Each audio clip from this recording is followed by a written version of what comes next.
Hello लोगोफोर दिनै मोनसे गोदान भिडिअ नोंथांमोनखौ जोबोर बरायनाय जाबाय। मिरु सरकारा दीपावलीनि सानसे सिगां पेट्रलनि 5 रां आरो डिजेलनि 10 रां खमायनानै होदोंमोन। दिनै सरकारनि थाव कम्पानिफ्रा 14 नभेम्बर खालारनि थाखाय मोनसे बेसेन बानायनानै होदों आरो बे बेसेनखौ नायोब्ला हादोरनि गुबुन नोगोराव गुबुन बेसेन नुनो मोननाय जादों।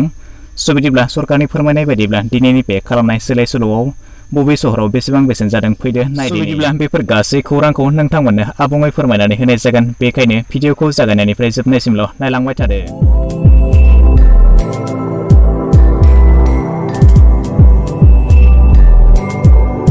सरकारि थाव कम्पानिफ्रा दिनै 14 नभेम्बरनि थाखाय पेट्रल आरो डिजेलनि बेसेनखौ थि खालामनाय नुनो मोननाय जादों। नाथाय बेवहाय बेसेननि जेबो सोलाय सोल' खालामनाय जायाखै होननानै फोरमायदों। थांनाय बे साननैसोआव रायजो राजाफ्रा पेट्रल आरो डिजेलनि बेसेन बांनायनिफ्राय एसेब्लाबो बारग'नो हादों। हादरनि गोबां सहरफ्रावनो मोनफ्रोम लिटार पेट्रलनि बेसेना 100 रांनि गाहायाव दङ आरो बांसिनानो 100 रांनि गोजौआवबो नुनो मोननाय जादों। मिरु सरकारा दीपावलीनि सानसे सिगां मोनफ्रोम लिटार पेट्रलाव 5 राङै आरो डिजेलाव 10 राङै खमायनायनि खोथा फोसावनानै होदोंमोन। बेनि उनावनो रायजो सरकारा 7 रांनि भेट थामहिनबा भेलु एडेड टेक्सखौ खमायनानै होदोंमोन पेट्रल आरो डिजेलनिफ्राय। बेनि उननिफ्रायनो पेट्रल आरो डिजेलनि बेसेना दाबो समानथियाव थानायखौ नुनो मोननाय जादों। भारतनि बबे नोगोरमायाव दिनै 14 नभेम्बर खालाराव पेट्रल आरो डिजेलनि बेसेना बेसेबां जादों फैदो नायदिनि।